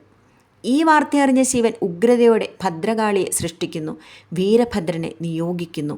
ദക്ഷൻ്റെ യജ്ഞം തകർക്കാൻ ഭദ്രകാളിയും വീരഭദ്രനും ദേവസേനകളുമായി എത്തുന്നു. ഈ അധ്യായം വെറുമൊരു ദൈവകഥയല്ല, അതൊരു സത്യപ്രതിഷ്ഠയുടെ ഉപാഖ്യാനമാണ്. സതീദേവി ആത്മാർത്ഥതയ്ക്കും ധർമ്മത്തിനും വേണ്ടി താൻ ഏറ്റുവാങ്ങുന്ന ത്യാഗത്തിൻ്റെ പ്രതീകമായി മാറുകയാണ്. അപമാനവും അഹങ്കാരവും ചേർന്നപ്പോൾ ദൈവികത പോലും നഷ്ടമാകുന്നുവെന്ന സതിയെക്കുറിച്ചുള്ള ഈ ഭാഗം ഓരോ വിശ്വാസിയുടെ ഹൃദയത്തിൽ ദാർശനികമായ ദ്വന്ദ്ങ്ങളാണ് ഉണർത്തുന്നത്. ഭക്തിയും ത്യാഗവും ധർമ്മത്തിനുള്ള സ്നേഹവും ഒന്നിച്ചുള്ള ആ മഹത്തായ കാഴ്ചയാണ് സതീദേവിയുടെ ത്യാഗം. അധ്യായം 19 വീരഭദ്രൻ്റെ അവതാരമൂലം. ശാരീരികവും ആത്മീയവുമായ വേദനയുടെ പടരലാണ് ഇതിൻ്റെ തുടക്കം. സതിയുടെ ത്യാഗം ദർശിച്ച ശേഷം ശിവൻ ആദ്യം നിലവിളിക്കുന്നു, പിന്നെ ആവിഷ്കരിക്കുന്നു. വിരസമല്ലാതെ തീ പൊളിയുന്ന ഉഗ്രതയെ. ഈ ഉഗ്രതയുടെ ദൈവിക അവതാരമാണ് വീരഭദ്രൻ. ശാന്തനും ത്യാഗസ്വരൂപിയുമായ ശിവൻ. എന്നാൽ സ്വന്തം പ്രിയപ്പെട്ട സതി തൻ്റെ നിന്ദയുടെ പിറകെ തനിക്ക് മുന്നിൽ ഇല്ലാതായപ്പോൾ ആ ശാന്തത ഉഗ്രതയായി തിളങ്ങി. ആ ഉഗ്രതയുടെ ദഹനത്തിൽ നിന്നാണ് ജനിച്ചത് വീരഭദ്രൻ, ശിവൻ്റെ കോപത്തിൻ്റെ സാക്ഷാത്കാരമായ ഒരു ജ്വലിച്ചു നിൽക്കുന്ന ശക്തി. സതിയുടെ മരണവാർത്ത ശിവൻ കേൾക്കുന്നു. ആകുലനായി ആദ്യം ദുഃഖിക്കുന്നു. പിന്നീട് ആ ദുഃഖം ഭയങ്കരമായ കോപമായി മാറുന്നു. ആ കോപത്തിൽ നിന്നാണ് വീരഭദ്രൻ രൂപം കൊണ്ടത്. കന്യാകുമാരിയിൽ നിന്ന് കടൽ കടന്നു വന്ന കാറ്റുപോലെ അസാധാരണവും ഭയാനകവുമായിരുന്നു അദ്ദേഹത്തിൻ്റെ രൂപം. അഗ്നി പോലുള്ള നേത്രങ്ങൾ, താളമിടുന്ന ചുണ്ടുകൾ, കറുത്തിരുണ്ട കേശങ്ങൾ, തൂവെള്ള വസ്ത്രം, ഇരുമ്പ് പോലെയുള്ള ശരീരം, ഒറ്റനോട്ടത്തിൽ തന്നെ സകല ശത്രുക്കളെയും ഭയപ്പെടുത്തിയ അതിമാനുഷ്യൻ. വീരഭദ്രൻ ശിവൻ്റെ ആജ്ഞപ്രകാരം അസംഖ്യം ഗണസേനകളെ വിളിച്ചുകൂട്ടുന്നു. ഭദ്രകാളി, ഭൂതഗണങ്ങൾ, യോഗിനിമാർ എല്ലാവരും വന്നു ചേരുന്നു. ലക്ഷ്യം ഒന്നേയൊന്ന്: ദക്ഷൻ്റെ യജ്ഞം നശിപ്പിക്കുക, ദുഷ്ടതയ്ക്ക് മറുപടി നൽകുക. ശിവൻ്റെ ശക്തിയുടെ ക്രിയാരൂപമായും അഗ്നിയുടെ തത്വരൂപമായും സത്യത്തിൻ്റെയും ധർമ്മത്തിൻ്റെയും പോരാട്ടത്തിനുമായി ഒരു പ്രതിനിധിയായി വീരഭദ്രനെ അവതരിപ്പിക്കപ്പെടുന്നു. ശാന്തതയും ക്രോധവും രണ്ടും ശിവത്തിൽ ഒറ്റയായി നിലകൊള്ളുന്നു. ദൈവികത വെറും സഹനത്തിലല്ല, അധർമ്മത്തെ നേരിടുന്ന നീതിന്യായത്തിൻ്റെയും ആകൃതിയാണ്. വീരഭദ്രൻ അതിൻ്റെ പ്രതീകമാണ്. ദുഃഖത്തിൽ മുങ്ങിയതും അതിൽ നിന്ന് തീ പൊള്ളുന്ന തീരാ നശ്വര ശക്തി ആവുകയും ചെയ്ത ശിവൻ ആ വേദനയിലൂടെ തന്നെയാണ് പ്രതീക്ഷയുടെ ഒരു വീരം മുളപ്പിച്ചെടുക്കുന്നത്. അതാണ് വീരഭദ്രൻ, ദൈവിക നീതിയുടെ തീക്കുണ്ടമായ ഒരു ആവിഷ്കാരം. അധ്യായം 20 മുതൽ 23 വരെ ദക്ഷയാഗത്തിൻ്റെ നാശം 1, 2, 3, 4 ഇങ്ങനെ ഘട്ടങ്ങളായിട്ടാണ്. ഇതാണ് ശിവപുരാണത്തിലെ ഏറ്റവും ഭയാനകവും ആന്തരികതയുള്ള ദൈവീക ദ്രാമം. ഒരു യജ്ഞശാലയിൽ തുടങ്ങിയ അഹങ്കാരവും അധികാരവുമാണ് ശിവമാർഗത്തിൽ ഉഗ്രതയുടെ തീപിടുത്തമുണ്ടാക്കുന്നത്. വീരഭദ്രനും ഭദ്രകാളിയും ചേർന്ന് ദക്ഷൻ നടത്തിയ യജ്ഞം തകർക്കുന്നു. ഈ 4 അധ്യായങ്ങൾ ചേർന്നാണ് ആ കഥയുടെ മുഴുവൻ ആഴവും ശക്തിയും പ്രത്യക്ഷപ്പെടുത്തുന്നത്. ചുരുക്കത്തിൽ പറയുമ്പോൾ ഇതൊരു ദൈവിക പ്രതികാരവും നന്മയ്ക്കുള്ള നീതിയുമാകുന്നു. വീരഭദ്രനും ഭൂതസേനകളും ദക്ഷൻ്റെ യജ്ഞശാലയിലേക്ക് ചുവടുവെക്കുന്നു. യജ്ഞശാല ഭക്തിപൂർവ്വം നിർമ്മിച്ചിരുന്നെങ്കിലും അഹങ്കാരപരവശനായ ദക്ഷൻ ശിവനെ അവഹേളിച്ചതുകൊണ്ട് യജ്ഞം ദൈവികതയില്ലാത്തതായി മാറുകയായിരുന്നു. വീരഭദ്രൻ യജ്ഞശാലയുടെ ഉപകരണങ്ങളും തർപ്പണങ്ങളും തകർക്കുന്നു. അതിക്രമം കാണുമ്പോൾ ദേവതകൾ അതിനെ തടയാനാകാതെ നോക്കി നിൽക്കുകയാണ്. അവഹേളനത്തിൻ്റെ അരങ്ങായി മാറിയ യജ്ഞശാല ഒരു തീ പൊള്ളുന്ന നീതിയുടെ കയ്യിൽ നിന്ന് രക്ഷപ്പെടാനാകാതെ നിന്നു. വീരഭദ്രൻ ശിവൻ്റെ കോപശക്തിയായി എത്തുകയാണ്. വീരഭദ്രൻ ഇന്ദ്രൻ, യമൻ, ചന്ദ്രൻ, പതഞ്ജലി, ശ്രദ്ധാദേവി തുടങ്ങിയവരെ ശിക്ഷിക്കുന്നു. ദേവതകൾ പാഴായ ദക്ഷയെ പിന്തുണച്ചതിനാലാണ് ഈ ശിക്ഷ. 5 നാഥന്മാരെ വരെ പീഡിപ്പിക്കപ്പെടുന്ന തരത്തിൽ അവതരിപ്പിക്കുന്നു. ഭദ്രകാളിയും സ്ത്രീ ശക്തികളും യജ്ഞത്തിലെ സ്ത്രീ ശക്തികളെ നിഗ്രഹിക്കുന്നു. ദൈവങ്ങൾ പോലും തങ്ങളുടെ കർമ്മത്തിൽ നിന്ന് മോചിതരല്ല. ധർമ്മത്തെ മാറ്റി അഹങ്കാരത്തെ പിന്തുണച്ചാൽ ദൈവിക നീതി ഇടപെടും. യജ്ഞത്തിൻ്റെ എല്ലാ ഘടകങ്ങളും പൂർണ്ണമായി തകർക്കുന്നു. ആഹൂതികൾ നശിക്കുന്നു, സ്തംഭങ്ങൾ പൊളിക്കുന്നു. യജ്ഞശാല ഒരു കാട്ടുതീ പോലെ തകർന്നു പോകുന്നു. ദക്ഷൻ ഒഴിവില്ലാത്ത രീതിയിൽ ഭയത്തോടെ പിന്മാറുന്നു. അവൻ ആകെ ഭയത്തിൽ മുങ്ങിപ്പൊങ്ങുന്നു. സ്ത്രീയെയും ശ്രേഷ്ഠതയെയും പുറമെ കാണിച്ചെങ്കിലും യജ്ഞത്തിൽ നിന്ന് ശുദ്ധിയില്ലാതായപ്പോൾ അതൊരു ശാപമായാണ് തീർന്നത്. ശിവൻ സ്വയം പ്രത്യക്ഷപ്പെടുന്നു. ശാന്തനാണെങ്കിലും അത്യന്തം ഗുരുതരമായ ആക്രോശത്തിൽ. ദക്ഷൻ്റെ അവസ്ഥയും ദേവതകളുടെ വിശപ്പും വിഷാദവും മനസ്സിലാക്കുന്നു. എന്നാൽ അതുവരെ ധർമ്മം പുനഃസ്ഥാപിക്കാൻ വേണ്ടിയുള്ള ഓരോ ദണ്ഡവുമാണ് ശിവൻ്റെ ദർശനത്തിൽ പ്രത്യക്ഷമാകുന്നത്. ശിവൻ്റെ കോപം നാശത്തിനായല്ല, നീതിക്കായാണ്. അഹങ്കാരത്തിന്മേൽ വന്ന ദൈവിക നിമിഷമാണിത്. കോപത്തിൻ്റെ മറ്റേ അറ്റത്ത് ശാന്തതയും നന്മയും നിലകൊള്ളുന്നു. ധർമ്മം നിലനിൽക്കുമ്പോൾ ദൈവം ശാന്തനാണ്. എന്നാൽ അഹങ്കാരത്തിൻ്റെ ആകാശക്കോട്ടകൾ പൊളിക്കുമ്പോൾ ദൈവം വീരഭദ്രനാകുന്നു എന്നാണ് ഈ അധ്യായങ്ങൾ നമ്മെ കാട്ടിത്തരുന്നത്.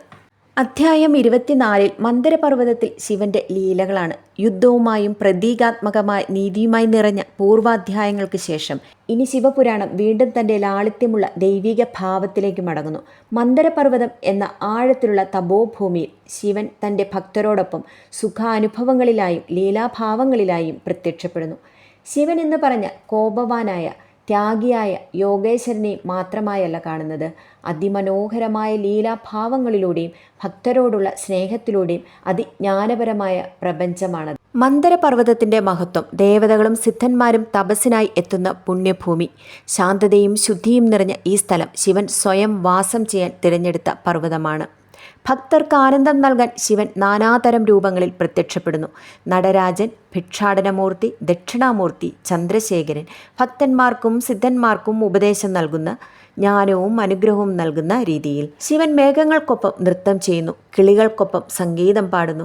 പ്രകൃതിയും ശിവനും തമ്മിൽ പരസ്പര സങ്കലനമാണ്. തപസ്സിൻ്റെ, ത്യാഗത്തിൻ്റെ, ലീലാഭാവത്തിൻ്റെ ഒരു മഹാരംഗമാണ് ഈ അധ്യായം. ശിവന്റെ തപസ്സിലൂടെ വീക്ഷിച്ചവർക്ക് മോക്ഷവും ഭോഗവും ലഭിക്കുന്നു. അഹംഭാവമില്ലാതെ പൂർണ്ണമായ ഭക്തിയോടെ ശരണം കിട്ടുന്നവർ ശിവന്റെ കൃപ ലഭിക്കുന്നു. ഇത് ശിവന്റെ ലീലാമയ പരമതത്വത്തെ പ്രതിനിധീകരിക്കുന്നു. ആക്രോശശക്തിയുടെയും ത്യാഗത്തിൻ്റെയും മറുവശം. സൗന്ദര്യവും കാവ്യാത്മകതയും നിറഞ്ഞ ദൈവികതയാണ് ഈ അധ്യായം. മന്ദരപർവ്വതം അതൊരു സ്ഥലം മാത്രമല്ല, അതൊരു ഭാവമാണ്, ഒരു അനുഭവമാണ്. അവിടെ ദൈവം കലാകാരനാണ് ആകുന്നത്, ഗുരുവാണാകുന്നത്, ശാന്തസ്നേഹിയുമാകുന്നു. ശിവന്റെ ഈ ലീലാഭാവം തന്നെ ഭക്തനിലയിലേക്ക് നമ്മെ നയിക്കുന്നു. അധ്യായം 25. ദേവിയുടെ മറുജന്മം. ഈ അധ്യായം അധ്യാത്മകതയും ഭാവനയും ചേർന്ന ഒരു ദൈവിക രൂപാന്തരത്തിൻ്റെ കഥയാണ്. പൂർവ്വജന്മത്തിൽ സതിയായി ജനിച്ച ദേവി പുതിയ തലത്തിൽ ജന്മം ലഭിച്ചതിന് ശേഷം ഗൗരി എന്ന ദിവ്യനാമം ലഭിക്കുന്നു. തീ പിടിച്ച യജ്ഞശാലയിൽ ശരീരം ഉപേക്ഷിച്ച സതിയുടെ ആത്മാവ് വീണ്ടും തിരിച്ചു വരികയാണ്, ആധ്യാത്മികതയുടെയും ശുദ്ധതയുടെയും പുതിയ രൂപത്തിൽ. ആ സുന്ദരത്വത്തിൻ്റെ പേരാണ് ഗൗരി. ആ സുന്ദരത്വത്തിൻ്റെ ഉൾരചനയാണ് ഈ അധ്യായം. ദക്ഷകുമാരിയായി ജനിച്ച സതി തൻ്റെ ശരീരം ഉപേക്ഷിച്ചതിന് ശേഷം ഹിമവാന്റെയും മേനകയുടെയും പുത്രിയായി പുനർജനിക്കുന്നു. ഈ പുതിയ ദേവിയുടെ രൂപം കറുപ്പാണ്. അത്ര ശുദ്ധവും തപസ്സിനുള്ള താല്പര്യവുമുള്ള ഒരു അവതാരം. ശിവനെ പുനഃപ്രാപിക്കാൻ ദേവി കടുത്ത തപസ് നടത്തുന്നു. തപസ്സിലൂടെ അന്തരംഗവും ബാഹ്യവുമായ ശുദ്ധി പ്രാപിക്കുന്നു. അതിൻ്റെ ഫലമായി തൻ്റെ ത്വക്ക് ഗൗരവർണ്ണം പ്രാപിക്കുന്നു. അതുകൊണ്ടാണ് ഈ രൂപം ഗൗരി എന്ന് അറിയപ്പെടുന്നത്. ദേവിയുടെ തപസ്സിൽ ആകർഷിതനായ ശിവൻ ഗൗരിയെ അംഗീകരിക്കുന്നു. ഈ ലീലയിൽ തപസ്സിൻ്റെയും ആത്മസമർപ്പണത്തിൻ്റെയും മഹത്വമാണ് പ്രകാശിക്കുന്നത്. വേണമെന്ന് ആഗ്രഹിച്ചത് കിട്ടണമെങ്കിൽ ഭക്തിയും ക്ഷമയും തപസ്സുമാണ് വഴി. ദൈവമെന്നത് ഭക്തിയുടെ ആഴത്തിൽ അടങ്ങിയിരിക്കുന്നത് കൊണ്ടാണ് ദേവി താൻ തന്നെ മാറ്റിയത്, ശിവന്റെ അനുമോദനത്തിന് അർഹയായും മാറിയത്. അഭിമാനത്തിൻ്റെ ഇരുട്ടിൽ തിളങ്ങിയ ആ അമ്മയുടെ വാക്ക് തപസ്സിൻ്റെ പ്രകാശത്തിൽ ശുദ്ധിയായി ആകാശത്തോളം ഉയർന്ന ദേവിയായി മാറുന്നു. അതാണ് ഗൗരി. ആ ഭക്തിയുടെ തിളക്കമാണ് ഈ അവതാരം. അധ്യായം 26. വ്യാഘ്രത്തിൻ്റെ ഉന്നത സ്ഥാനം പ്രാപിക്കൽ, അതായത് കടുവയുടെ. ദൈവിക കൃപ എങ്ങനെ അനായാസമായി യോഗ്യതയില്ലാത്ത ജീവികളെയും ഉന്നത സ്ഥാനത്തെത്തിക്കുന്നു എന്നതിൻ്റെ മനോഹരമായ ഒരു ഉദാഹരണം. ഭക്തിയുടെ തീയിൽ ജന്മജാതമായ പരിമിതികൾ പോലും കരിഞ്ഞുപോകും. കടുവ പോലും ദൈവാനുഗ്രഹത്തിൽ ഭക്തജനായി മാറും. ശിവപുരാണത്തിലെ ഈ കഥ അതിൻ്റെ തെളിവാണ്. ഒരു കാലത്ത് ഹിംസയിലായിരുന്ന വന്യമായ ഒരു കടുവ വനത്തിൽ വസിച്ചിരുന്നെങ്കിലും ശിവാലയത്തിൻ്റെ സമീപത്തുകൂടി ഇടയ്ക്കിടെ നടക്കുമായിരുന്നു. ശിവന്റെ ക്ഷേത്രത്തിന് സമീപം വന്നപ്പോഴൊക്കെ വെള്ളം കുടിക്കാൻ ശ്രമിക്കുന്നതിനിടെ ചിലപ്പോഴൊക്കെ ക്ഷേത്രത്തിൻ്റെ ബില്ലുവൃക്ഷത്തിനടിയിൽ വിശ്രമിക്കും. അതിനിടെ അനായാസം ബില്ലുപത്രങ്ങൾ ശിവലിംഗത്തിനു മുകളിൽ വീഴും. അത് ശിവപൂജയായും തീർന്നു. അജ്ഞതയിലും അവിചാരത്തിലും നടന്ന ആരാധന പോലും ശിവന്റെ ഹൃദയം കീഴടക്കുന്നു. കടുവ മരണാനന്തര ജീവിതത്തിൽ ദിവ്യലോകത്തിൽ ഉയർന്ന ജന്മം പ്രാപിക്കുന്നു. കഥയിൽ വ്യാഘ്രന് ശിവഗണങ്ങളിൽ ഒരു പ്രധാന സ്ഥാനം ലഭിക്കുന്നതായി പറയുന്നു. ആരാധനയിൽ ഭാവമാണ് പ്രധാനപ്പെട്ടത്. പ്രവൃത്തിയുടെ ഭംഗിയോ സമ്പ്രദായപരമായ കൃത്യതയോ അല്ല. ശുദ്ധമായ മനസ്സും ദൈവസ്മരണയും ജന്മവ്യത്യാസങ്ങൾ പോലും മറികടക്കുന്നു. ജീവൻ ആരായാലും മനസ്സ് ഭക്തിയിലേക്ക് തിരിഞ്ഞാൽ ദൈവം അവരെ കൈപിടിച്ചുയർത്തും. ഒരു കടുവയുടെ കഥ ഒരു മനുഷ്യൻ്റെയും ജീവിതം മാറ്റാൻ കഴിയും. അധ്യായം 27. ഗൗരിയുടെ അലങ്കാരമാണ്. ദേവിയും മഹാദേവനും ശിവപുരാണത്തിലെ ദിവ്യദാമ്പത്യത്തിൻ്റെ സ്നേഹനിമിഷങ്ങളിൽ. മഹാതപസ്സിന് ശേഷമുള്ള സൗന്ദര്യത്തിൻ്റെയും അലങ്കാരത്തിൻ്റെയും പ്രതീകമായൊരു കഥ. സതി ദേഹത്യാഗത്തിന് ശേഷം ദേവി പാർവതിയായി പുനർജനിക്കുന്നു. ദീർഘമായ കഠിന തപസ്സിന് ശേഷം ശിവൻ ദേവിയെ വധുവായി സ്വീകരിക്കുന്നു. വിവാഹത്തിനും ദിവ്യസംഗമത്തിനും മുമ്പായി ഗൗരിയെ അലങ്കരിക്കുന്ന രംഗം. ദേവി സ്നാനശുദ്ധിയോടെ ക്ഷേത്ര സമീപത്ത് എത്തുന്നു. ദിവ്യസ്ത്രീകൾ, അപ്സരസുകൾ, മാതൃകാ ദേവതകൾ ചേർന്ന് ദേവിയെ അലങ്കരിക്കുന്നു. മണമുള്ള സുഗന്ധദ്രവ്യങ്ങൾ, ചന്ദനം, കുങ്കുമം എന്നിവ ഉപയോഗിച്ച് ശോഭ വർദ്ധിപ്പിക്കുന്നു. സ്വർണ്ണാഭരണങ്ങളും രത്നാഭരണങ്ങളും ദേവിയുടെ ദിവ്യ ശരീരത്തെ അലങ്കരിക്കുന്നു. കേശം മല്ലികാ മാലകളാൽ അലങ്കരിക്കുന്നു. ശാരീരിക അലങ്കാരത്തെക്കാൾ പ്രകാശമുള്ളത് ദേവിയുടെ ഭക്തിയും വിനയവുമായിരുന്നു. ദേവിയുടെ മുഖത്ത് ശിവദർശനത്തിനുള്ള ആകാംക്ഷയുടെ ദീപ്തിയായിരുന്നു.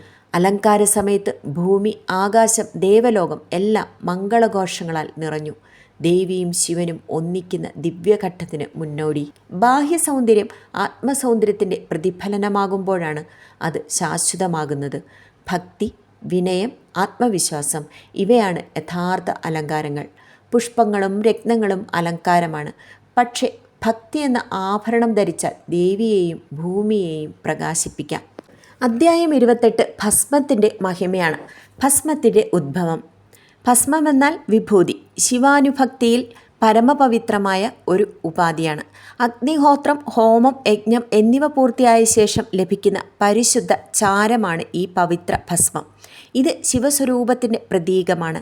സകല വസ്തുക്കളും അവസാനം ചാരമാകുമെന്ന സത്യത്തിൻ്റെ ഓർമ്മപ്പെടുത്തൽ. ഭസ്മധാരണം, അതായത് ശാസ്ത്രീയവും ആത്മീയവുമായ പ്രസക്തി. അതെന്താണ്? ത്രിപുണ്ഡ്രം, അതായത് ഭസ്മം കപോലത്തിൽ 3 രേഖകളായി പതിക്കുന്നത്. 3 രേഖകൾ സത്വം, രജസ്, തമസ് എന്നീ ഗുണങ്ങളുടെ ശുദ്ധീകരണമാണ്. അജ്ഞാനം, പാപം, ദേഹാഭിമാനം എന്നിവയുടെ ദഹനവും. ഭസ്മം ധരിക്കുന്നത് മരണം, പാപഫലം, ഭയങ്ങൾ എന്നിവയിൽ നിന്ന് മോചനം നൽകും. ശിവഭക്തന് ഭസ്മം കവചം പോലെയാണ്. ദേവീദേവന്മാരുടെ സാക്ഷ്യം. മഹാദേവൻ തന്നെ ഭസ്മം ധരിച്ച് ലോകത്തിന് മാതൃകയായി. വിഷ്ണു, ബ്രഹ്മ, ദേവഗണം ശിവാരാധനയ്ക്കിടെ ഭസ്മം ധരിക്കുന്നു. ഭസ്മം ധരിച്ചാൽ ഭക്തൻ്റെ ശരീരം യജ്ഞവേദി പോലെ വിശുദ്ധമാകും. ഭസ്മത്തിൻ്റെ ആത്മാർത്ഥമായ അർത്ഥം മിതൃത്വത്തിൻ്റെ ഓർമ്മപ്പെടുത്തലാണത്. ജീവൻ അനിത്യമെന്ന സത്യം, ആത്മജ്ഞാനത്തിൻ്റെ വെളിച്ചം, ചാരമാകുന്ന ശരീരം പക്ഷെ നിത്യവുമുള്ള ആത്മാവ്. ഭസ്മമെന്നാൽ പാപനാശവും ആത്മവിശുദ്ധിയും കൂടി ചേരുന്നതാണ്. ഭസ്മം വെറും അലങ്കാരമല്ല, ജീവിത ദർശനം തന്നെയാണ്. ധരിക്കുന്നവർക്ക് വിനയം, സമത്വം, നിർമോഹത്വം വളർത്തുന്നു. അത് ഓർമ്മിപ്പിക്കുന്നത് ലോകത്തിലെ എല്ലാം നശ്വരമാണ്, ഭഗവത് ഭക്തി മാത്രമാണ് ശാശ്വതം. ചാരത്തിൻ്റെ പുഞ്ചിരിയിൽ അടങ്ങിയിരിക്കുന്നു ജീവിതത്തിൻ്റെ മഹത്തായ പാഠം. എല്ലാം നശ്വരമാണ്, എന്നാൽ ഭക്തി മാത്രമാണ് അമരത്വത്തിൽ എത്തുന്നത്. അധ്യായം 29 വാഗാർത്ഥത്തിൻ്റെ വിശകലനം. വാഗാർത്ഥ എന്ന പദത്തിൻ്റെ അർത്ഥം, വാക്കെന്നാൽ ശബ്ദം, പ്രയോഗം, വാക്ക് എന്നൊക്കെ തന്നെയാണല്ലോ. അർത്ഥ എന്നാൽ അർത്ഥം. വാക്കും അർത്ഥവും വേർപിരിയാത്ത ശിവശക്തി ഏകത്വത്തിൻ്റെ പ്രതീകമായാണ് ഇവിടെ ഇത് വിവരിക്കുന്നത്. ശക്തിയുടെ പ്രതിഫലനം വാക്കായും ശിവസ്വരൂപത്തിൻ്റെ പ്രതിഫലനം അർത്ഥമായും ഇവിടെ വിവരിക്കുന്നു. വാക്കും അർത്ഥവും പോലെ ശിവനും ശക്തിയും പരസ്പരം വേർപിരിയാത്തവരാണ്. ശക്തിയില്ലാതെ ശിവൻ നിഷ്ക്രിയൻ, ശിവനില്ലാതെ ശക്തി അസ്തിത്വശൂന്യം. സർവസൃഷ്ടിയും വാഗാർത്ഥ സമാനമായ ശിവശക്തി സംഗമത്തിൽ നിന്നാണ് ഉദ്ഭവിക്കുന്നത്. വാക്കിൻ്റെ ആത്മീയ പ്രാധാന്യം. വാക്ക് വെറും ശബ്ദമല്ല, അത് ബ്രഹ്മസ്വരൂപമാണ്. ശുദ്ധമായ വാക്കുകൾ സത്യപ്രകാശം വിതറി, അസത്യവാക്കുകൾ അന്ധകാരവും വർദ്ധിപ്പിക്കുന്നു. മനസ്സിൻ്റെ വിശുദ്ധി, ഭക്തിയുടെ ആഴം, ദൈവാനുഭവത്തിൻ്റെ തെളിച്ചം ഇവ വാക്കിൽ പ്രതിഫലിക്കുന്നു. വാക്ക്, അർത്ഥം, ഭാവം ഈ 3ഉം ചേർന്നാലാണ് മന്ത്രം ജനിക്കുന്നത്. മന്ത്രജപത്തിൽ ശുദ്ധ ഉച്ചാരണം, ശുദ്ധ അർത്ഥബോധം, ശുദ്ധഭാവം ഇവ നിർബന്ധമാണ്. ശിവമന്ത്രങ്ങൾ പ്രധാനമായും ഓം നമഃ ശിവായ വാഗാർത്ഥ തത്വത്തിൻ്റെ പരമരൂപമാണ്. ഭക്തജീവിതത്തിന് ഇതൊരു പാഠമാണ്. സംസാരത്തിൽ സത്യം, മാധുര്യം, ഹിതം 3 ഗുണങ്ങൾ വളർത്തണം. വാക്ക് ദൈവസേവനത്തിൻ്റെ ഉപകരണമാകുമ്പോൾ ജീവിതം ശിവാനുഗ്രഹം നേടും. വാക്ക് ശുദ്ധമാകുമ്പോൾ മനസ്സും ശുദ്ധമാകും. മനസ്സ് ശുദ്ധമാകുമ്പോൾ ആത്മാവ് ശിവനുമായി ലയിക്കും. വാഗാർത്ഥം നമ്മെ ഓർമ്മിപ്പിക്കുന്നത് സൃഷ്ടിയുടെ മുഴുവൻ സ്രോതസ്സ് ശബ്ദത്തിലും അതിൻ്റെ അർത്ഥത്തിലും, അതായത് ശിവശക്തി ഏകത്വത്തിലാണ്. അധ്യായം 30 ശിവതത്വമാണ്. ശിവൻ്റെ സ്വഭാവം നിരാകാരനാണ്. രൂപത്തിനും വർണ്ണത്തിനും അതീതൻ, ആരംഭമില്ലാത്തവനും അവസാനമില്ലാത്തവനും, അനാദിയും അനന്തനും. ലോക സൃഷ്ടി, സ്ഥിതി, സംഹാരം എല്ലാം അദ്ദേഹത്തിൻ്റെ ഇച്ഛാശക്തിയിൽ നിന്നാണ്. ശിവനും ശക്തിയും ഒന്നു തന്നെ, തത്വത്തിൻ്റെ 2 മുഖങ്ങൾ. ശക്തിയില്ലാതെ ശിവൻ പ്രവർത്തിക്കില്ല, ശിവനില്ലാതെ ശക്തിക്ക് സൃഷ്ടി സാധ്യമല്ല. പ്രകാശവും പ്രകാശ സ്രോതസ്സും പോലെ ഇവർ വേർപിരിയാത്തവർ. ശിവൻ സകല വ്യാപിയും സർവജ്ഞനും സർവശക്തനുമാണ്.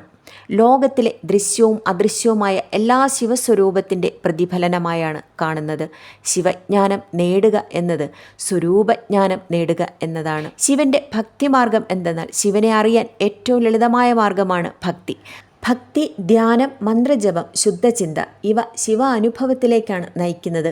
ഓം നമഃ ശിവായ പഞ്ചാക്ഷര മന്ത്രം ശിവതത്വത്തിൻ്റെ സാരാംശമാണ്. ശിവനെ ആരാധിക്കുക, സർവ്വജീവികളിലും ദൈവത്തെ കാണുക. കരുണ, സത്യം, അഹിംസ, വൈരാഗ്യം ശിവാനുഗ്രഹത്തിനുള്ള അടിസ്ഥാന ഗുണങ്ങളാണ്. ശിവൻ ക്ഷേത്രത്തിൽ മാത്രമല്ല, നിന്റെ ഹൃദയത്തിൻ്റെ ആഴത്തിലുമുണ്ട്.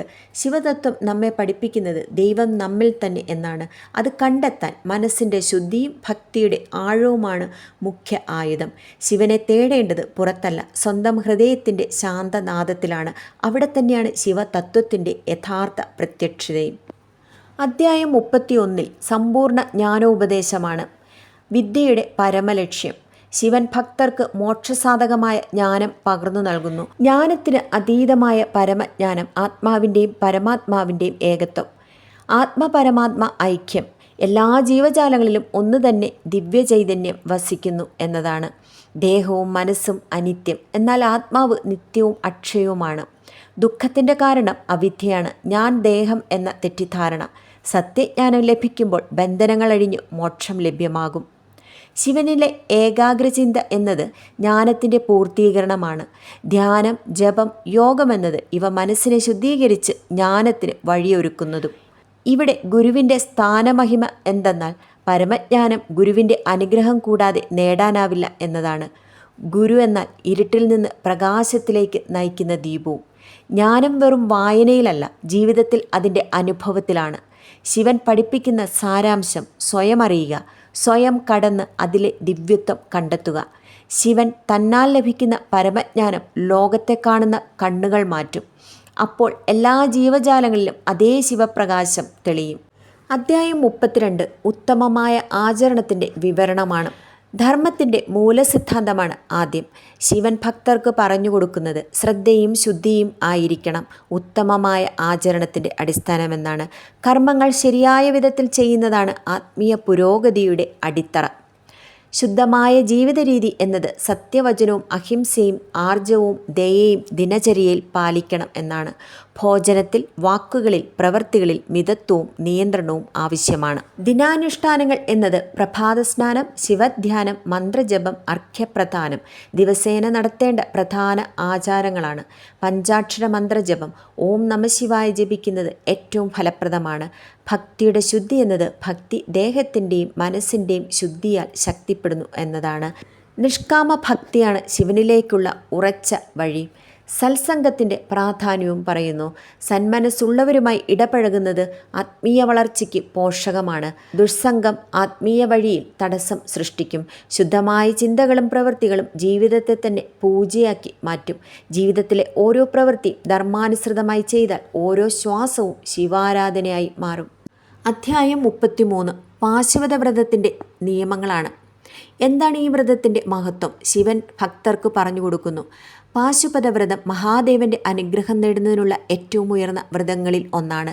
ഇതിലൂടെ ഭക്തന് മോക്ഷം ലഭിക്കുകയും പാപങ്ങൾ പൂർണ്ണമായും നീങ്ങുകയും ചെയ്യും. ഇതിന് എന്താണ് തയ്യാറെടുപ്പ്? ശുദ്ധമായ ഹൃദയം. വ്രതം ആരംഭിക്കുന്നതിന് മുൻപ് മനസ്സും ശരീരവും ശുദ്ധീകരിക്കണം. ഗുരുവിൻ്റെ അനുമതിയും മാർഗനിർദ്ദേശവും അനിവാര്യമാണ്. വ്രതത്തിൻ്റെ മുഖ്യ നിയമങ്ങൾ എന്തൊക്കെയാണ്? ഭസ്മധാരണം, അതായത് വിശുദ്ധമായ ചാരം ദേഹത്ത് അണിയണം. ശിവധ്യാനം, ദിവസവും ശിവമൂർത്തിയുടെ ധ്യാനം, പഞ്ചാക്ഷര മന്ത്രജപം. അഹിംസ, സത്യം, ദയ, ശമം ജീവിതത്തിൽ കർശനമായി പാലിക്കണം. വികാര നിയന്ത്രണം, ക്രോധം, ലാൽസം, അസൂയ, അഭിമാനം എന്നിവ വിട്ടൊഴിയണം. ദിനചര്യാനുസരണം എന്നത് രാവിലെയും വൈകുന്നേരവും ശിവലിംഗ പൂജ നടത്തുക എന്നതാണ്. അന്നം നിയന്ത്രിതമായി സത്വഗുണം വർദ്ധിപ്പിക്കുന്ന രീതിയിൽ സ്വീകരിക്കണം. ധർമ്മപ്രവർത്തനങ്ങൾ, ഭിക്ഷാടനത്തിൽ ലഭിച്ച അന്നം പോലും മറ്റുള്ളവർക്ക് പങ്കുവെക്കണം. വ്രതത്തിൻ്റെ സമാപനമെന്നത് നിശ്ചിത ദിവസങ്ങൾ പൂർത്തിയാക്കിയ ശേഷം ശിവാലയത്തിൽ പ്രത്യേക പൂജ നടത്തി വ്രതം സമാപിക്കണം. ഗുരുവിന് ദക്ഷിണയും ഭക്തിയോടെ സമർപ്പിക്കണം. പാശുപത വ്രതം ശരീരത്തെയും മനസ്സിനെയും ശിവസ്വരൂപമാക്കുന്ന ആത്മീയ ശാസനമാണ്. നിയന്ത്രിത ജീവിതവും ഭക്തിപൂർവമായ വ്രതവും മനുഷ്യനെ ഭഗവാൻ ശിവൻ്റെ സ്വരൂപത്തിലേക്ക് ഉയർത്തുകയാണ് ചെയ്യുന്നത്. അദ്ധ്യായം 34 ഉപമന്യുവിൻ്റെ തപസ്സാണ്. ബാലഭക്തനായ ഉപമന്യു തൻ്റെ ഗുരുവിൻ്റെ ആശയപ്രകാരം ശിവനെ ഏകാഗ്രതയോടെ ആരാധിക്കാൻ തീരുമാനിക്കുന്നു. ഗുരു അവനെ പാശുപതവ്രതവും കടുത്ത തപസ്സും അനുഷ്ഠിക്കാൻ ഉപദേശിക്കുന്നു. ഉപമന്യു വനത്തിൽ പ്രവേശിച്ച് ദിനരാത്രങ്ങളോളം ശിവധ്യാനത്തിൽ ലയിച്ചു. ഭക്ഷണം തുടക്കത്തിൽ പുല്ലും ഇലകളും, പിന്നീട് വെള്ളം മാത്രം. ശരീരം ക്ഷയിച്ചെങ്കിലും മനസ്സിൻ്റെ ഭക്തിയും ധൈര്യവും കുറഞ്ഞുപോയില്ല. ദേവന്മാരും പ്രകൃതിശക്തികളും പലവിധ പരീക്ഷണങ്ങൾ കൊണ്ടുവന്നു. പക്ഷേ അവൻ അചഞ്ചലനായി നിന്നു. കടുത്ത ചൂടും തണുപ്പും മഴയും കാറ്റും എല്ലാം സഹിച്ചു. ഉപമന്യുവിൻ്റെ അചഞ്ചല ഭക്തി ശിവനെ പ്രസാദിപ്പിച്ചു. മഹാദേവൻ അവൻ്റെ മുമ്പിൽ പ്രത്യക്ഷനായി അനന്തജ്ഞാനവും അനുഗ്രഹവും നൽകി. ഭൗതികവും ആത്മീയവുമായ സമൃദ്ധി അവന് ലഭിച്ചു. സഹനവും ഏകാഗ്രതയും ചേർന്ന ഭക്തി ദൈവത്തെ നേരിൽ കണ്ടുമുട്ടാനുള്ള വഴിയാണ്. ഉപമന്യുവിൻ്റെ കഥ നമ്മെ പഠിപ്പിക്കുന്നത് വിപത്തുകളെയും പരീക്ഷണങ്ങളെയും കടന്നു പോകുന്നവർക്ക് ശിവാനുഗ്രഹം തീർച്ചയായും ലഭിക്കും എന്നാണ്. അദ്ധ്യായം 35 വായവീയ സംഹിതയുടെ ഏറ്റവും അവസാന അധ്യായം. ഉപമന്യുവിൻ്റെ കഥ. ശിവാനുഗ്രഹം എങ്ങനെ ഉപമന്യുവിന് ലഭിക്കുന്നു? മുൻ അധ്യായത്തിൽ കടുത്ത തപസ്സിനാൽ ശിവനെ പ്രസാദിപ്പിച്ച ഉപമന്യു മഹാദേവന്റെ ദർശനം ലഭിച്ച ശേഷം വിനീതമായി ജീവിതാനുഗ്രഹം അഭ്യർത്ഥിക്കുന്നു. ശിവൻ ഉപമന്യുവിനെ ഗംഗാജലത്തിൽ അഭിഷേകം ചെയ്തു. അവന് അക്ഷയജ്ഞാനം, അജയ്യശക്തി, ദീർഘായുസ്, അനന്തഭക്തി എന്നിവ വരമായി നൽകി. ഉപമന്യു ലഭിച്ച അനുഗ്രഹം തൻ്റെ ഗുരുവിനും മാതാപിതാക്കൾക്കും സമർപ്പിക്കുന്നു. ശിവൻ പ്രസന്നനായി പറയുന്നു, ഗുരുവിനെ മാതാപിതാക്കളെപ്പോലെ ആരാധിക്കുന്നത് എൻ്റെ തന്നെ ആരാധനയാണ്. ഉപമന്യുവിൻ്റെ ജീവിതം ഭക്തിയുടെയും ശുദ്ധിയുടെയും പ്രതീകമായി മാറുന്നു. അദ്ദേഹത്തിൻ്റെ നാമം പാശുപത വ്രതാനുഷ്ഠാനത്തിൽ എന്നും സ്മരിക്കപ്പെടും എന്ന് ശിവൻ പ്രഖ്യാപിക്കുന്നു. ഗുരുവിനോടുള്ള പരമാനുരാഗവും ദൈവനിഷ്ഠയും ഒരുമിക്കുമ്പോൾ ജീവിതം ദൈവാനുഗ്രഹത്താൽ നിറയും. ഉപമന്യുവിൻ്റെ കഥ നമ്മെ പഠിപ്പിക്കുന്നത് ഗുരുവിനെ ആരാധിക്കുന്നവൻ ശിവനെ തന്നെ ആരാധിക്കുന്നു എന്നാണ്. ഭക്തിക്ക് മുമ്പിൽ എല്ലാ തടസ്സങ്ങളും ചെറുതാണ്. മഹാദേവന്റെ മഹാപ്രസാദം നിറഞ്ഞ വായവീയ സംഹിത 35 അധ്യായങ്ങളിലൂടെ നാം ചുരുക്കരൂപത്തിൽ കടന്നുപോയി. സൃഷ്ടിയുടെ രഹസ്യം മുതൽ ഭക്തിയുടെ പാത വരെയും ശിവശക്തി തത്വങ്ങളുടെ ആഴങ്ങളിലേക്കും ജീവിതചര്യകളിലെ ഉത്തമ ആചാരങ്ങളിലേക്കും ഓരോ അധ്യായവും ദൈവിക ജ്ഞാനത്തിൻ്റെ ഒരു പ്രകാശമായാണ് മാറുന്നത്. ഇതിൻ്റെ പാരായണവും പഠനവും നമ്മുടെ മനസ്സിലും ഹൃദയത്തിലുമുള്ള ശിവാനുഭവത്തെ കൂടുതൽ ശക്തിപ്പെടുത്തട്ടെ. ഭക്തിയുടെയും തപസ്സിൻ്റെയും പാതയിൽ നിങ്ങൾക്കുള്ള ആത്മീയ യാത്ര സഫലമാകട്ടെ എന്ന് പ്രാർത്ഥിക്കുന്നു. ഇതൊരു പ്രചോദനമാകട്ടെ. നമുക്ക് ശിവപുരാണത്തിലെ സമ്പൂർണമായ വിജ്ഞാനത്തിനായി കൂടുതൽ അടയാളപ്പെടുത്തലുകൾ നേരിടാം. ദൈവത്തിൻ്റെ അഗാധമായ സ്നേഹത്തിനും കരുണയിലും മുങ്ങിയായിരിക്കണം അത്. എല്ലാവർക്കും നല്ലത് വരട്ടെ എന്ന് പ്രാർത്ഥിച്ചുകൊണ്ട് നന്ദി, നമസ്കാരം.